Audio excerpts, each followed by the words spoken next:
नमस्कार, मैं रचना शर्मा चढ़ती कला टाइम टीवी देख रहे सभी दर्शकों का स्वागत करती हूं। आप देख रहे हैं हरियाणा न्यूज।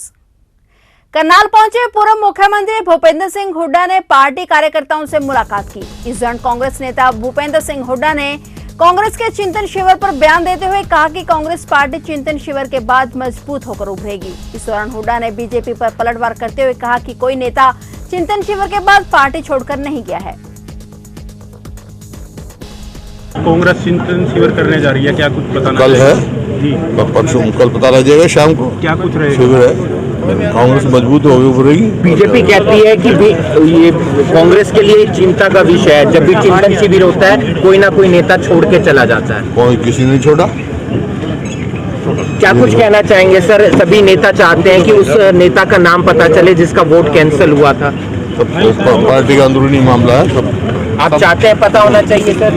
सबको पता भी है, पता भी लग जाएगा। टोहाना में संयुक्त किसान मोर्चा के आह्वान पर भूमि अधिग्रहण बिल, बिजली बिल 2020, एमएसपी कमेटी के विरोध, लखीमपुर खीरी में मंत्री को बर्खास्त न करने पर आंदोलन के दौरान हुए केस वापस न होने, शहीद किसानों को उचित मुआवजा देने, किसानों की जमीनों में लगे बड़े बिजली के पोल का उचित मुआवजा देने, किसानों के सीसी के तहत कर्ज लेने पर जो फीस 100 रुपए से 5,000 करने को लेकर कल भारत बंद के तहत चंडीगढ़ रोड पर जाम लगाकर सरकार के खिलाफ नारेबाजी की गई। इस दौरान उन्होंने कहा कि केंद्र सरकार की वादा खिलाफी के विरोध में रोड जाम किया गया है तथा प्रधानमंत्री नरेंद्र मोदी का पुतला फूका गया। इस दौरान प्रदर्शनकारी मंजीत सिंह ने कहा कि सरकार द्वारा की जा रही वादा खिलाफी के विरोध में संयुक्त किसान मोर्चा के आह्वान पर शहीद उधम सिंह के शहीद दिवस पर उन्हें नमन करते हुए प्रदर्शन व रोड जाम किया जाए, जिसके तहत चंडीगढ़ रोड पर जाम लगाया गया।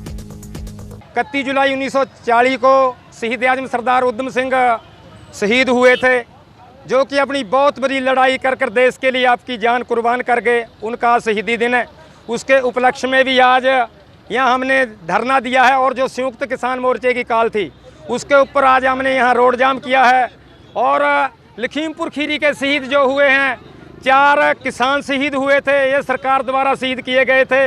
और एक पत्रकार भाई जो कि मतलब शहीद कर दिया था, उनको मतलब हम सरकार को जगाने के लिए उनको मतलब पूरा इंसाफ नहीं मिल रहा। उस वजह से संयुक्त किसान मोर्चे की कॉल थी, हमने वो जो उनकी कॉल थी उसको पूरा किया। इस वजह से हमारा ये यहाँ रोड जाम किया गया है।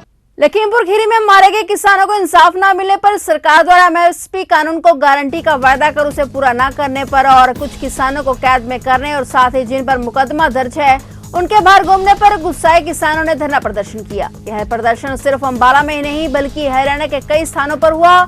इसके साथ ही शहीद नेता उधम सिंह को भी श्रद्धांजलि दी गई। फरीदाबाद की एरा डिवाइन सोसाइटी के निवेशकों ने सेक्टर 12 स्पोर्ट्स कॉम्प्लेक्स में प्रदर्शन किया और सरकार से गुहार लगाई कि उनके साथ इंसाफ किया जाए। प्रदर्शनकारियों का कहना है कि नेशनल कंपनी लॉ ट्रिब्यूनल द्वारा जो आईआरपी निर्धारित किया गया है वह निवेशकों के साथ न देकर बिल्डरों का साथ दे रहा है। प्रदर्शनकारियों की मांग है कि उनके केस को एनसीएलटी से हटाया जाए, क्योंकि इस मामले को एनसीएलटी द्वारा नियुक्त आईआरपी द्वारा बेवजह लटकाया जा रहा है। फरीदाबाद सेक्टर 76 में एरा डिवाइन कोर्ट में मैंने 2011 में बुकिंग करवाई थी। एक बड़ा अच्छा सपना सोच के कि भाई सोसाइटी में घर होगा, स्विमिंग पूल होगा, बच्चों के लिए स्कूल होगा। लेकिन अभी 11 साल हो गए, कुछ भी मतलब वो नहीं है। रेरा में एनसीएलटी और ये गवर्नमेंट पता नहीं क्या कर रही है। बीजेपी गवर्नमेंट से इतनी आशा थी कि भाई बीजेपी गवर्नमेंट आएगी, कांग्रेस की जाएगी, कुछ करेगी, लेकिन और जबकि इसमें से 5-7% तो एनसीएलटी के नाम से गवर्नमेंट में ही जाता है। और गवर्नमेंट में इतने सारे लोग ईडीसी आईडीसी जो है 5-10% जाता है और गवर्नमेंट भी वो सारा पैसा डकार के और कुछ नहीं कर रही है। और इतने 850 लोग के करीब है जिन्होंने अप्रोक्सीमेटली 25 लाख पर बायर ने दिए हुए हैं और जिसका कितना करोड़ों में पैसा गवर्नमेंट के पास भी गया है। लेकिन गवर्नमेंट भी सोई हुई है, एनसीएलटी एरा पता नहीं क्या कर रही है। हम बायर्स ने एक अपनी सोसाइटी बनाई थी जो फ्लैट बनाने के लिए की थी तैयार, लेकिन वो भी एनसीएलटी में पता नहीं कैसे चला गया केस और बायर्स के हाथ से सब कुछ चला गया और मतलब अभी खाली हाथ है। 4 साल हो गए एनसीएलटी के धक्के खाते हुए। आईआरपी मनमानी कर रही है और एक आर्ट कंस्ट्रक्शन है उसको दिया गया है, वो अपने रूल लगा रहा है कि अगर पैसे चाहिए तो 25% मिलेंगे। मतलब इस तरह की लूट खसोट मच रही है। कलायतनगर के रामगढ़ रोड 152 पर संयुक्त किसान मोर्चा के आह्वान पर अपनी मांगों को लेकर किसानों ने प्रदर्शन किया और प्रधानमंत्री नरेंद्र मोदी का पुतला फूका। जिला संयोजक गुरनाम सिंह सहारण ने बताया कि एमएसपी कमेटी में जिन लोगों को शामिल किया गया है वे किसान संगठनों और किसानों के विरोधी हैं, उन्हें बाहर निकाला जाए। वहीं उन्होंने अपनी कई लंबित मांगों को लेकर प्रदर्शन किया। संयुक्त किसान मोर्चा ने 3 जुलाई को फैसला किया था कि पूरे देश के अंदर 31 जुलाई को चक्का जाम किया जाएगा, लेकिन संयुक्त किसान मोर्चा ने जो अब 26-27 तारीख को जयपुर के अंदर किसान संसद थी उसके अंदर फैसला लिया कि इस दिन त्योहार है और बच्चों के एग्ज़ाम हैं। इस पे चक्का जाम का जो हमारा रूपरेखा है इसको बदल करके धरने प्रदर्शनों में कन्वर्ट किया जाए।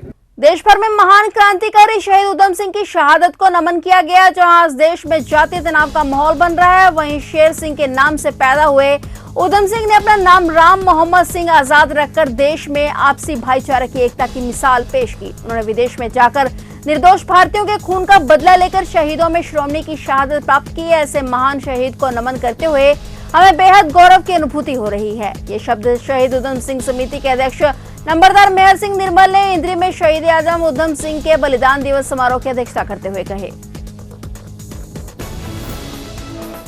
इंद्री में शहीद उधम सिंह जी के बलिदान दिवस पर सभी राजनीतिक दलों के, सभी सामाजिक संगठनों के और सभी धर्मों के लोगों ने आज शहीद को नमन कर फिर से एक मिसाल पेश की है कि हम राजनीतिक दलों से, राजनीतिक सोच से ऊपर उठ करके राष्ट्र की सोच रखते हैं और शहीद उधम सिंह समिति के बैनर के नीचे ये एक अनूठी जो पहल है वो चल रही है और आज भी उसी पहल के साथ शहीद उधम सिंह जी का बलिदान दिवस समारोह मनाया गया है, जिसमें देश की एकता के प्रति और देश की राष्ट्र सोच के प्रति और देश के आपसी भाईचारे को आगे बढ़ाते हुए एक नई प्रेरणा और नया संदेश यहाँ से गया है, ताकि हम लोग राष्ट्र को पहले सोचें और उसके बाद अपने धर्म और अपने राजनीतिक दलों को सोचें। हरियाली तीज के मौके पर महिलाओं के हकों के लिए लड़ने वाली संस्था women legal aid and crime control organisation द्वारा कार्यक्रम का आयोजन किया गया। इसमें महिला आयोग हरियाणा की चेयरपर्सन रेणु भाटिया बतौर मुख्य अतिथि पहुंची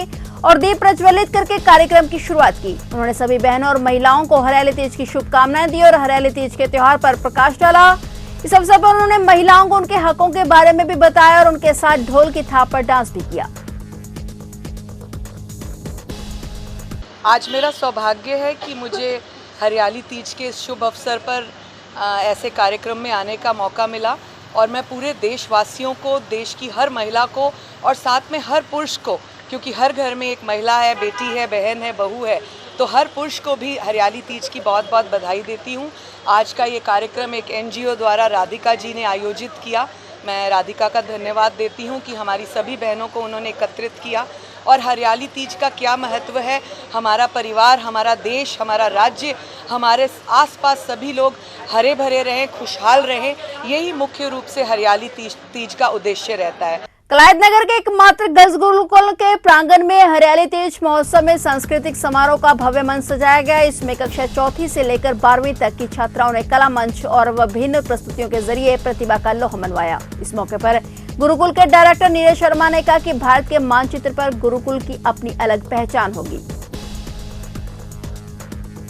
केवल वही जीवित हैं जो दूसरों के लिए जीते हैं। स्वामी विवेकानंद की इस विचारधारा को चित्रित करते हुए saint Vivekananda millennium school HMT Pinjore में विगत 12 वर्षों की भांति इस वर्ष भी विवेकानंद छात्र उत्थान मंच यानी VCUM के अंतर्गत 13वें मानव कल्याण शिविर का आयोजन हुआ। शिविर का शुभारंभ स्वामी अनुपमानंद सचिव रामकृष्ण मिशन आश्रम चंडीगढ़ द्वारा किया गया और इस अवसर पर उनके द्वारा विद्यालय को मुक्त कंठ से प्रशंसा की गई। उन्होंने कहा कि विद्यालय सदैव मानवता की सेवा के लिए अग्रणी रहा है और इस शिविर में महिलाएं रक्तदाताओं को अधिक से अधिक रक्तदान करने के लिए प्रेरित किया गया।